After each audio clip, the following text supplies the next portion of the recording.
शुक्लाम्बरधरं विष्णुं शशिवर्णं चतुर्भुजं प्रसन्नवदनं ध्यायेत् सर्वविघ्नोपशान्तये। अर्थात भगवान विष्णु आकाश में विराजमान हैं और उन्होंने श्वेत व पीले रंग के वस्त्र धारण किए हुए हैं। उनका वर्ण चंद्रमा के समान नीला व श्वेत है। उनकी 4 भुजाएं हैं। हम सभी को मिलकर उन विघ्नहर्ता भगवान विष्णु का ध्यान करना चाहिए, जिससे हमें आंतरिक प्रसन्नता अनुभव होगी। नमस्कार प्रिय भक्तगणों, स्वागत है आपका अपने YouTube चैनल पर। आप सभी भक्तगणों को वर्धुनी एकादशी की हार्दिक शुभकामनाएं। प्रिय भक्तगणों, भगवान श्री हरि की कृपा आप सभी भक्तगणों पर सदा बरसती रहे। इसी मंगल कामना के साथ आज की कथा का आरंभ करते हैं। ओम नमो भगवते वासुदेवाय नमः। ओम गम गणपतये नमः। बोलिए भगवान विष्णु माँ लक्ष्मी की जय। वर्धुनी एकादशी वैशाख मास के कृष्ण पक्ष की एकादशी को कहते हैं। मान्यता है कि धन की कमी को पूरा करने में यह व्रत बहुत प्रभावी माना जाता है। वर्धुनी एकादशी के दिन भगवान विष्णु के वराह रूप की पूजा की जाती है। इस व्रत को करने से कन्यादान के समान पुण्य प्राप्त होता है। आइए आपको बताते हैं वर्धुनी एकादशी की व्रत कथा विस्तार से। भगवान कृष्ण ने धर्मराज युधिष्ठिर को वर्धुनी एकादशी का महात्म्य बताते हुए कहा, हे राजेश्वर, वैशाख मास के कृष्ण पक्ष की एकादशी को वर्धुनी एकादशी के नाम से जाना जाता है। यह सौभाग्य देने वाली, सब पापों को नष्ट करने वाली तथा अंत में मोक्ष देने वाली है। इस एकादशी का व्रत करने से कन्यादान के समान पुण्य की प्राप्ति होती है। प्राचीन काल में नर्मदा नदी के तट पर मानधाता नामक राजा राज्य करते थे। वह अत्यंत दानशील व तपस्वी थे।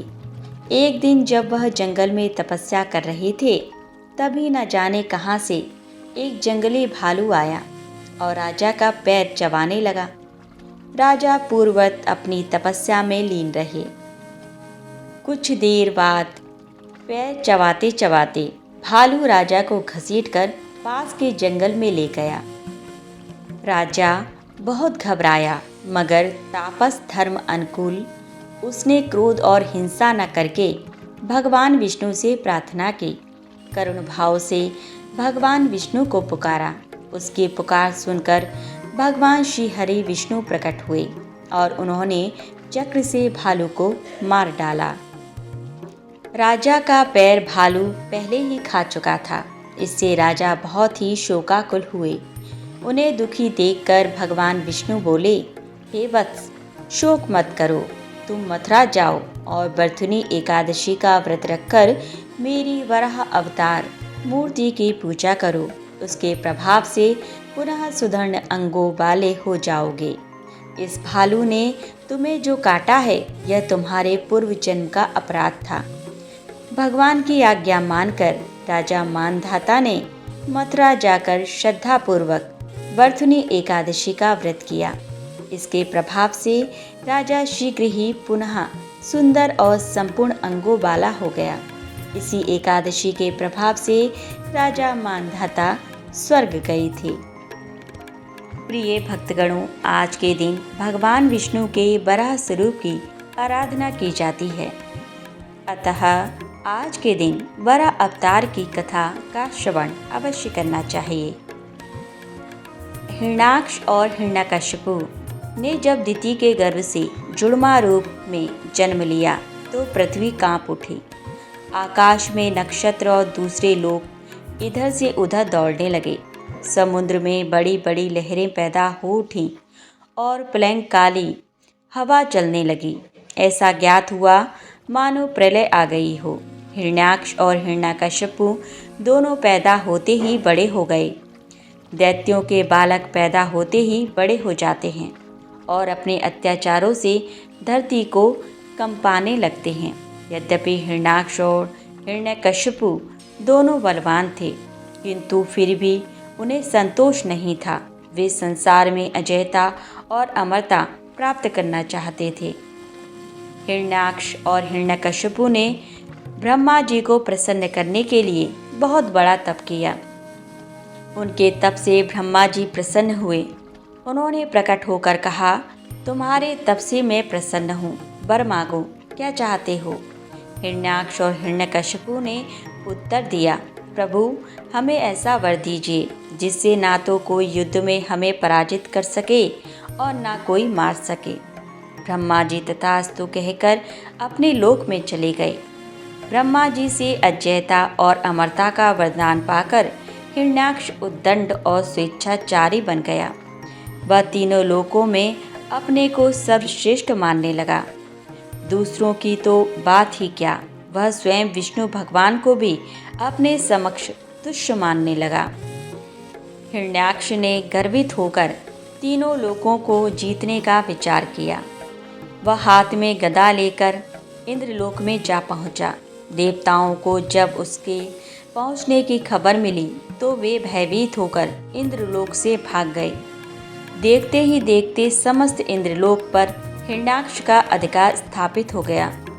जब इंद्रलोक में युद्ध करने के लिए कोई नहीं मिला तो हिरण्याक्ष वरुण की राजधानी विभावरी नगरी में जा पहुंचा। उसने वरुण के समक्ष उपस्थित होकर कहा, वरुण देव, आपने दैत्यों को पराजित करके राजसूय यज्ञ किया था। आज आपको मुझे पराजित करना पड़ेगा। कमर कसकर तैयार हो जाइए। मेरी युद्ध पिपासा को शांत कीजिए। हिरण्याक्ष का कथन सुनकर वरुण के मन में रोष तो उत्पन्न हुआ, किंतु उन्होंने भीतर ही भीतर उसे दबा दिया। वे बड़े शांत भाव से बोले, तुम महान योद्धा और शूरवीर हो।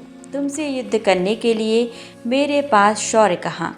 तीनों लोकों में भगवान विष्णु को छोड़कर कोई भी ऐसा नहीं है जो तुमसे युद्ध कर सके, अतः उन्हीं के पास जाओ, वे ही तुम्हारी युद्ध पिपासा शांत करेंगे।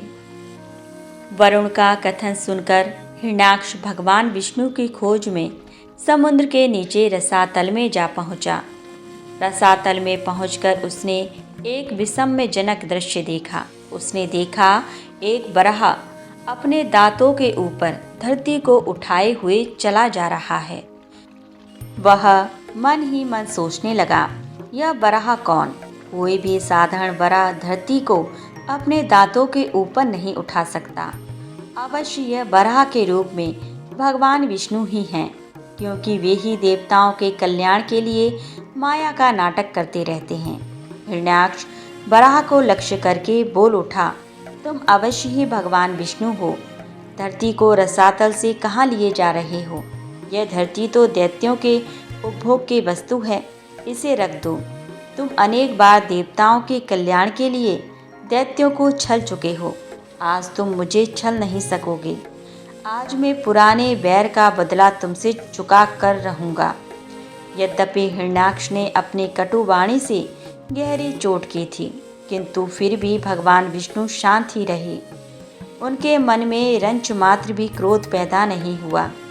वे वराह के रूप में अपने दांतों पर धरती को लिए हुए आगे बढ़ते रहे। हिरण्याक्ष भगवान वराह रूपी विष्णु के पीछे लग गया। वह कभी उन्हें निर्लज्ज कहता, कभी कायर कहता और कभी मायावी कहता, पर भगवान विष्णु केवल मुस्कुराकर रह जाते। उन्होंने रसातल से बाहर निकलकर धरती को समुद्र के ऊपर स्थापित कर दिया। हिरण्याक्ष उनके पीछे लगा हुआ था, अपने वचन बाणों से उनके हृदय को भेद रहा था। भगवान विष्णु ने धरती को स्थापित करने के पश्चात हिरण्याक्ष की ओर ध्यान दिया। उन्होंने हिरण्याक्ष की ओर देखते हुए कहा, तुम तो बड़े बलवान हो। बलवान लोग कहते नहीं, करके दिखाते हैं। तुम तो केवल प्रलाप कर रहे हो। मैं तुम्हारे सामने खड़ा हूँ, तुम क्यों नहीं मुझ पर आक्रमण करते? बढ़ो आगे, मुझ पर आक्रमण करो। हिरण्याक्ष की रोंगों में बिजली दौड़ गई। वह हाथ में गदा लेकर भगवान विष्णु पर टूट पड़ा। भगवान के हाथों में कोई अस्त्र शस्त्र नहीं था। उन्होंने दूसरे ही क्षण हिरण्याक्ष के हाथ से गदा छीनकर दूर फेंक दी। हिरण्याक्ष क्रोध से उन्मत्त हो उठा। वह हाथ में त्रिशूल लेकर भगवान विष्णु की ओर झपटा। भगवान विष्णु ने शीघ्र ही सुदर्शन का आवाहन किया। चक्र उनके हाथों में आ गया। उन्होंने अपने चक्र से हिरण्याक्ष के त्रिशूल के टुकड़े टुकड़े कर दिए। हिरण्याक्ष अपनी माया का प्रयोग करने लगा। वह कभी प्रकट होता तो कभी छिप जाता, कभी अट्टहास करता तो कभी डरावने शब्दों में रोने लगता, कभी रक्त की वर्षा करता तो कभी हड्डियों की वर्षा करता। भगवान विष्णु उसके सभी माया कृत्यों को नष्ट करते जा रहे थे। जब भगवान विष्णु हिरण्याक्ष को बहुत नचा चुके तो उन्होंने उसकी कनपट्टी पर कसकर एक चपत जमाई। उस चपत से उसकी आंखें निकल आईं। वह धरती पर गिरकर निस्तेज हो गया। भगवान विष्णु के हाथों मारे जाने के कारण हिरण्याक्ष वैकुंठ लोक में चला गया। वह फिर भगवान के द्वार का प्रहरी बनकर आनंद से जीवन व्यतीत करने लगा। भगवान विष्णु से प्रेम करना भी अच्छा है, वैर करना भी अच्छा है। जो प्रेम करता है वह भी विष्णु लोक में जाता है और जो वैर करता है वह उनसे दंड पाकर विष्णु लोक में जाता है। प्रेम और वैर भगवान की दृष्टि में दोनों बराबर हैं। इसीलिए तो कहा जाता है कि भगवान सब प्रकार के भेदों से परे हैं, बहुत परे।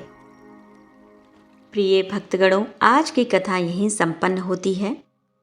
आशा करती हूँ कि आपको यह कथा अवश्य ही पसंद आई होगी। यदि पसंद आई है तो वीडियो को लाइक ज़रूर करें और इसी प्रकार के भविष्य में यदि आप वीडियो देखना चाहते हैं तो हमारे चैनल को सब्सक्राइब अवश्य कर लें। पूरा वीडियो वॉच करने के लिए धन्यवाद।